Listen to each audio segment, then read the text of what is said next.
This is Karen with NewClevelandRadio.net, and it is time for Lessons Learned. This show will also be posted on the Cafe Lena um, post as well, because my guest, Jeff Brisbin, is from Saratoga Springs area. He Woo! performs at Cafe Lena, and Yep. this is a big year for Cafe Lena. We know, for the last year they've been doing a lot of they've been sharing music with nobody in the audience, which has been a tough one. But Jeff, I noticed that you are back out performing again. Yes. I guess I started back up maybe in June or July last year, and I'm a guy who's in the bars and the restaurants a lot, and Cafe Lena too. But that's where I play most of the time, and I for 10 years I've averaged over 250 gigs a year. Well, last year I did like 50. So like everybody's been hurt by this pandemic, and but I'm up right now. I'm doing like 10 a month right now, and I've got some bookings that'll come online starting in April, so it'll go probably to 15, 18 a month. So I'm going to be 70% of what I was doing. I'll be very happy with that. Well, and You I know, know it's been a tough year for all of you because with yes, everything closing down, and now as things are even reopening, places even like Cafe Lena are still being more careful, and they're saying we're really not ready to bring people into the cafe yet because we want to make sure that more people are protected from this terrible virus. Um, and you might get some bookings in Texas, but I'm not so sure you want to go down to Texas because nobody's wearing a no, mask. no. Everybody up here is very careful and very stringent, and people are kind of used to it now. It's not that big a deal, Yeah. to wear a mask. I mean, you're protecting someone else, and if you can't do that as a human being, wow, what's that say about you? So So during this past year, you put out a new CD. yes. So what was it like putting out a CD, knowing that so many people are locked in their homes? They may or may not, be learning that there's a new music out there because they're not seeing you as much in the bars. Um, Yep. so how difficult was it, or was it difficult at all? Well, no, it is difficult. We started working on this album. It took a little over 2 years to do it because a lot of different things happened. I had cancer. I had to have surgery, so that delayed us like about 4 months, and then the pandemic hit, and that delayed us like 5 months. And that really, I wanted to put a choir on a couple of songs, and the way my producer, the amazing Dave Maswick, who Dave is wonderful. He he likes to do the vocals towards the end of the project. I do like a scratch vocal so we can get the songs done, Got it. and then we start layering vocals at the end. And so the end was in the middle of the pandemic. So how do you record a choir safely? You can't get people that close. You can't. You got to have special mobile recording equipment because you can't bring them into the studio. Dave's studio's in his home, and his wife has underlying conditions, so we could, I tried to do some backing vocals. He built a little thing for me out on his deck and ran a microphone out to the deck. But you got Billy next door with his handsaw. He's building a deck. Or you got trucks going up and down the street. So that just didn't work. And in fact, Joel tried to help us, tried to guide us with that. But so I mean, there was a lot of things that slowed us down. But actually releasing it, I waited and waited, and I waited till after the election because I knew, listen, you had people were focused on the pandemic, of course, and then the election. And so I knew there's so much noise. No one will, the 200 people that would be interested would not hear it because, whatever. So I waited till after that. And I'm very proud of the record. It came out beautifully. I had just the most amazing people play on this album. It's just, when we were talking about a song before we went on the air, I Wish You Enough. Chuck Lamb, who plays for the Brubeck Brothers Quartet, he took Dave's place. What? He's been playing with them for 20 years. This man is So we go in to record that. I pick him up. I bring him to the studio. I'm sitting behind him with headphones on, and Dave's over on the computer, and Chuck has got his back to me playing the piano. And after 2 runs, he did 4 passes of the song. I am crying like a little schoolgirl because it was so beautiful. So that's the kind of stuff we had on there, and that's why it's tough, because when you write songs, you want people to hear them. Right. Absolutely. Yeah. The tree falling in the forest and nobody's there. Did Jeff make a sound? I don't know. Did he write a song? Who knows? So yeah, it is difficult, but with all the streaming services, I mean, I looked on my Spotify the other day, and somebody in Turks and Caicos is playing the heck out of this record. So you never know, Well, it's just crazy. As I told you, when you first sent it to me, I was trying to figure out where I could play the CD, because Right. none of my computers have CD drives anymore. Yeah. And I have an old boombox with a CD player in it, but the speakers are absolutely terrible. And one day I said to myself, I have a CD player in my car. Hey, just pop it in there. Well, now for 2 months, almost 3, every time I get in the car, it turns on. I don't put on the radio station. But what I want people to know is that every song is so different in Yeah. lyrics, in the beat, in the tone it's producing. And as I listen to them, except for the one that I told you about, I Wish You Enough, when I hear that one, I think of my mother. Mm. Every other song, depending on my mood, I'm feeling something different.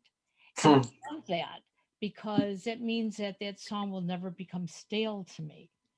And Well, you put a lot of, I you can tell there's a lot of your own love in there, but even hearing your backgrounds, um, the every best players. I mean, it sounds like I went to New York City with $150,000, yep, or visited Joel out in Los Angeles at the record plant yep. with 150 grand, and it sounds that good. It really does. So in addition to you creating this, and it had to have been difficult because, like you said, you couldn't get everybody together in one place. Um, and I know you were being safe when you did get together with the 1 or 2 people. Um, but did any of the other musicians were they worried about getting together in a studio? Well, most, like 95% of like the guitars and keyboards and all that were done. I mean, like the day before they shut everything down, we had the sax solo on Blame It on Love. Ah, We did that on a Saturday, and they shut everything down like Monday or Tuesday. And so all that stuff was done before the pandemic hit. So, which was good, but it was vocals and stuff. And I wound up doing my final vocals on a very famous stage. I can't tell anybody, the okay. stage, Okay. due to the auspices of someone very well. I And appreciate that. yes, and because if I say where it was, then everybody would be, Yep. I want to do my vocals here. Yep. And when they can figure out how to monetize that, that'll be fine. But right now we can't do anything about that. But so yeah, I mean, 95%. We did have the cello part on Always in Key. You know that song I quite well, do. I do. which came out incredible. That was done in Westchester, and he sent the file to Dave Maswick, the producer, and he put it together. I mean, unbelievable technology, And some of the harmonies on The Only Feeling Felt were done that way in 2 different locations, and they sent the file. But they had to have the artist who did that. It had to have great recording equipment, because Dave is a stickler for perfection, and it's got to sound better than incredible. And thankfully it did, so that's how we did it. So we So were lucky. We had it done 95% before the it pandemic. all hit. Wow. So with all these songs, how many of them were created just for this album? I know Always on Key is not, that was created. Yeah. But how? Yeah, that was written about a year before we started recording. Well, no, that was written about 6 months before we started recording. Um, yeah, well, Blame It on Love certainly was. I wrote that before. I had a very dear friend. He was another local Saratoga performer, Forrest Jenkins, buddy I loved. And he moved to Florida like 11, 12 years ago now, 12, 13 years ago now. And I didn't know where he was because he was in a hospital for a while, needed some help. And he turned his life totally around. And he calls me after like 2 years, and we would have conversations after that every 10 days, at least an hour long for 9 years. Wow. So I just sent him my album for Everly, and he reviewed it on Facebook. And he says, "Listen, I'm leaving in about 15 minutes. I got to get over to the airport. I'm going." He was living in Florida. I got to go to Ohio for my sister's wedding. And uh, so he says, "I'm going up there." He said, "When I get back, I'll give you a call, tell you how it all went." I said, "Okay." So he goes to the wedding, and he goes back down. And I guess he went to get his mail from his neighbor, and he collapsed and had a heart attack right there and died. Oh my. So the first line, "What makes the heart fall to pieces?" He had a heart attack. And the struggles in the lyric, that it relates to the struggles we all go through, but he particularly went through. The song was really written for him. And what happened was, excuse me, the day after he passed, his mother calls me, and her name is Dolly. Right? How many women do you know the name Dolly? Right. And she calls me and she goes, "Jeff, I can't tell you how many times I heard your name over the weekend. I'm Forrest's mom." I go, "Hi, how are you?" She goes, "Forrest talked about you nonstop. You guys are really good friends." I said, "Yeah, we are. We talk all the time." And she said, "Well, I hate to tell you this, but he," and she told me what happened. And I'm, oh my gosh. So I get off the phone with her and I'm upset, of course. And I go on YouTube and I look up a video of him at Cafe Lena. And in one of his songs, he said, "Well, you got to blame it on love." Boom. I hit the stop on the video, get my legal pad out. 10 minutes, I had that song. And I always heard horns in it. And when we went to record it, Dave says, "Saxophone." I said, "Yes." And we got a jazz player to play that part, Nate Giroux. And his whole family, all his brothers, he's got 3 or 4 brothers, they're all jazz musicians. And his dad is a music teacher at a high school. And I mean, the whole family is music. And a superior human being. Oh my God, he was a sweetheart. Young kid. He was finishing up the Crane School of Music for his master's. I mean, this guy's really talented and he can play anything and makes the song, right? That saxophone. You hear that come on, you just, whoa. So that's how we did it. I mean, we were lucky that we had most of it already recorded before. We just had to finish. I had to redo all my vocals, and we did that in the summer, like 3 sessions. And Dave works you hard, you know. And But you but came up with a fantastic product, so it was worth every. oh, absolutely everything. I mean, it's he is my George Martin. I'm not the Beatles, but he is George Martin. He is that talented, and he was a professor of music and an IT professor. He was the dean at Bard College for 10 years. I mean, this is a guy. He taught at Skidmore College, taught music at Skidmore College. I mean, plus he was in a band called Blotto, which is they had a big hit in the early '80s. They were one of the first day MTV was on. They had a video on there the first day, and it was in heavy rotation for a couple of years. He was the keyboard guy, so he very well versed in music. And like when maybe 4 or 5 years ago, he said, "We should work together sometime." I said, "Dave, you're not going to want to work with me." He said, "Why?" I said, "Because I don't even know how many notes there are." And I'm serious. He starts laughing. He says, "Don't worry, I do." And that's the joke. And so that's how we did it. Well, it again, I want everybody to check you out on Spotify or their favorite stream. We will Yeah. also put it out there as a description. But one of the things that I want to talk to you about today is the camaraderie of the musicians.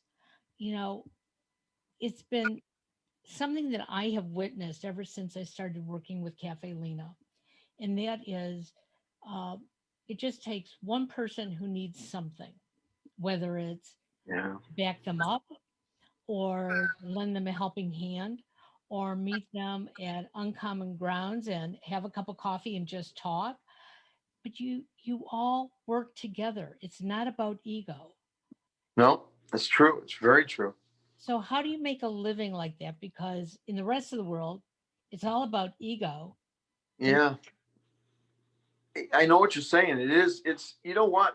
Saratoga is just an amazing place. I mean, I was born, raised here, and I moved away because for work or whatever. I lived in Boston for a couple of years, right outside. I worked in Boston. I lived in Florida for 5 years. I lived in the Berkshires, Lenox, over where James Taylor lives, Tanglewood.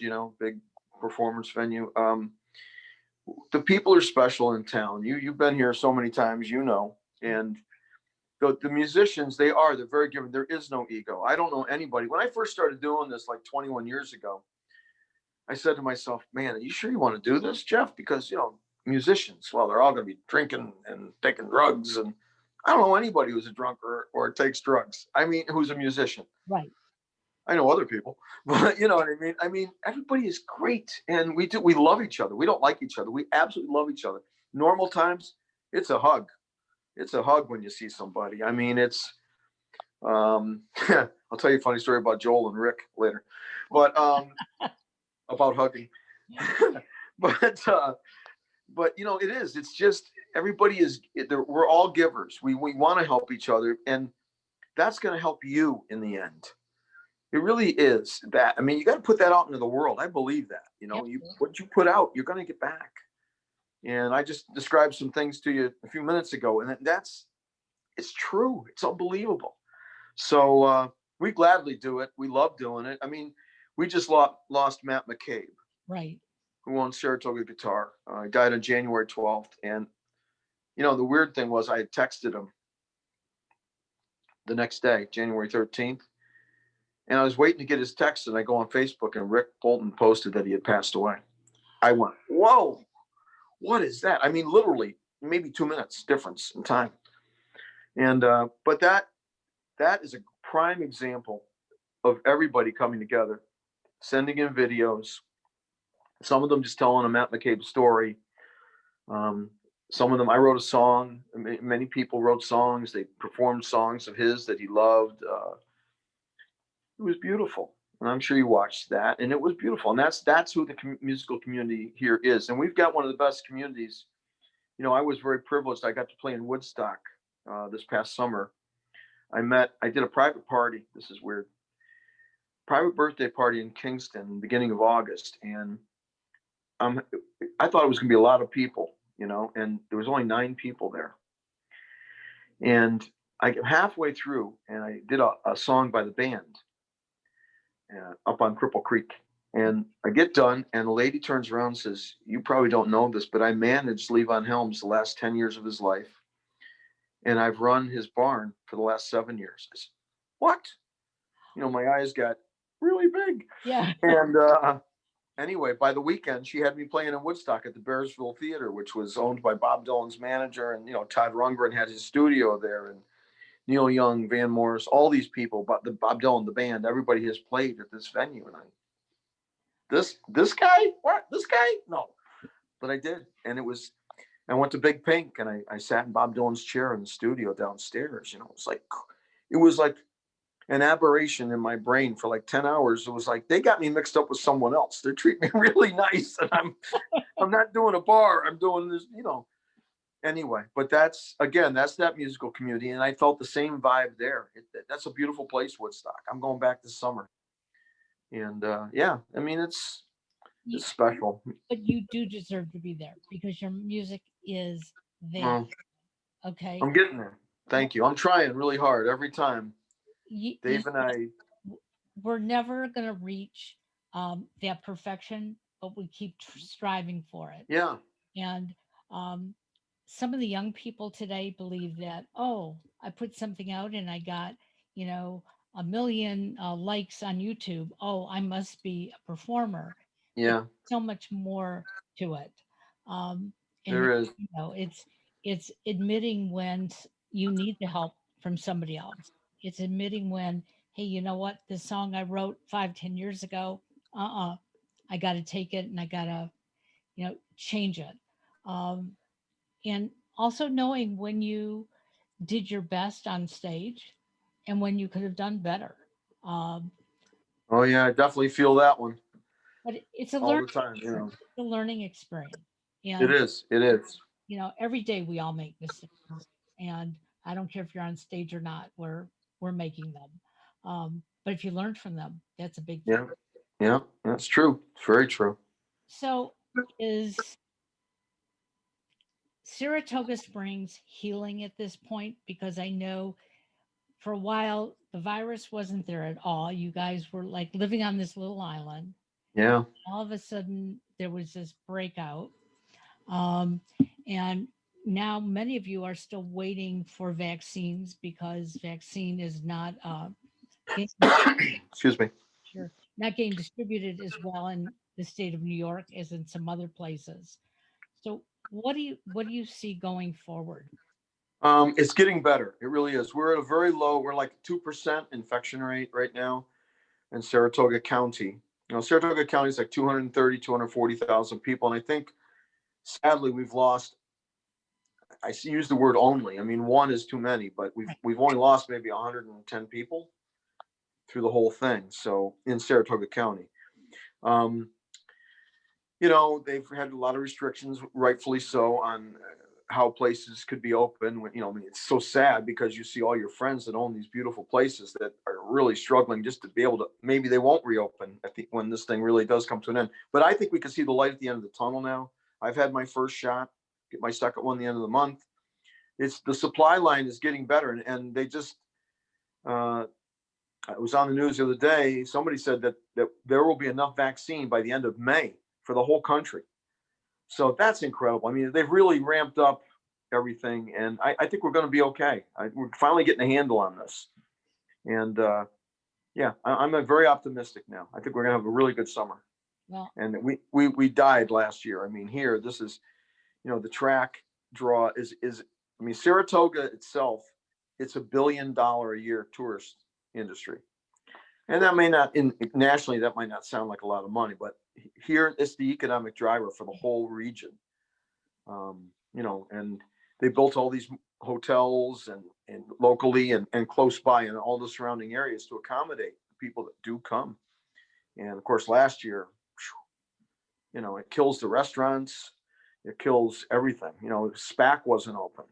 But we're going to be open this year. The track is going to be open with people this year. They just went to like I think 33% capacity now at those places. So guess what? By time August rolls around, I think we're going to be almost back to normal. I really might have to wear masks. That's okay.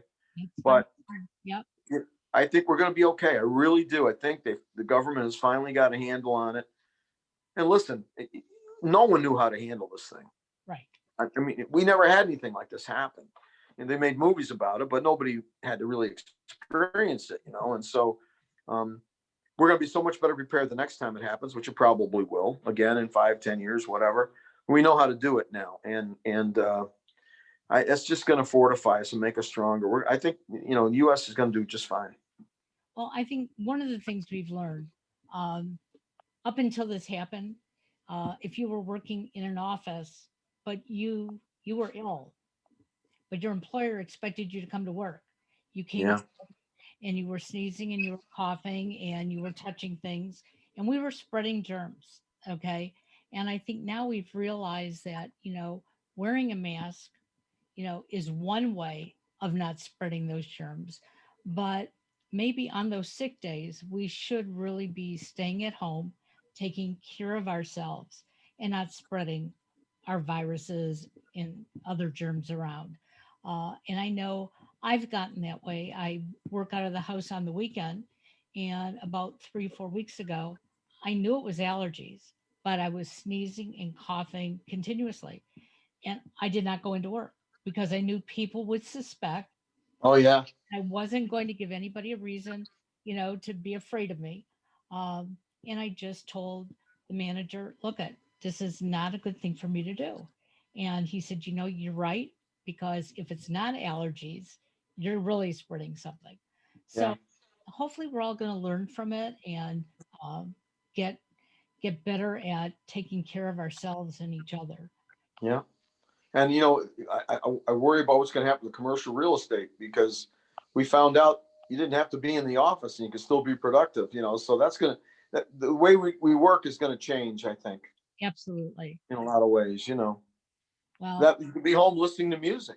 I like it. well, I can play music while I'm uh, working on some of my paperwork here, which is always great. There you But go. I Yeah. am looking forward to getting back up to Saratoga Springs.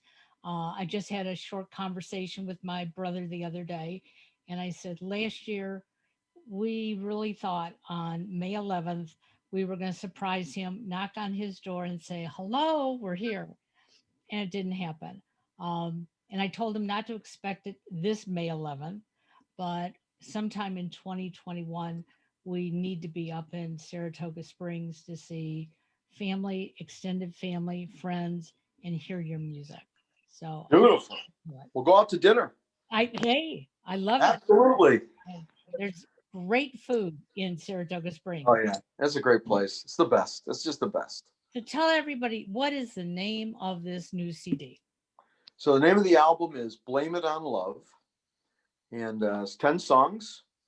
I am on all the streaming services. Spotify, Apple Music, Deezer, any of them.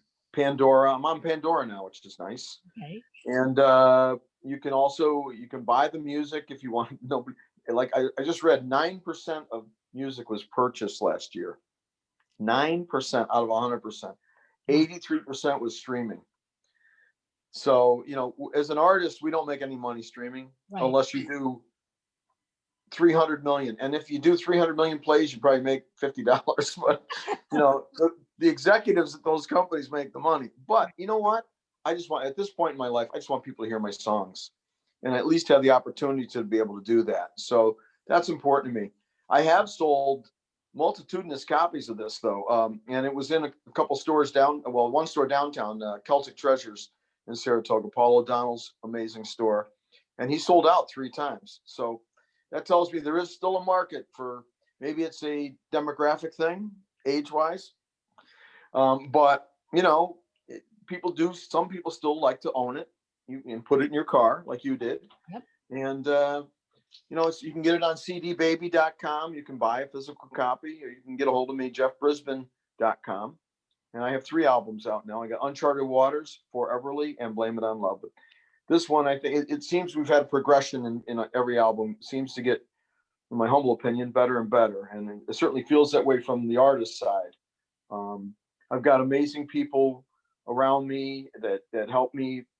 They bring my songs to. I'm at tears at times when they what they do with my little songs. It's crazy, So I'm just, and what Dave does every every time we're done with an album, he gives me a CD, and it's called, like this was called "Blame It on Love Naked," and it's the demos that I sent him, where I just put an iPad down on the desk in front of me, hit record, and I record them.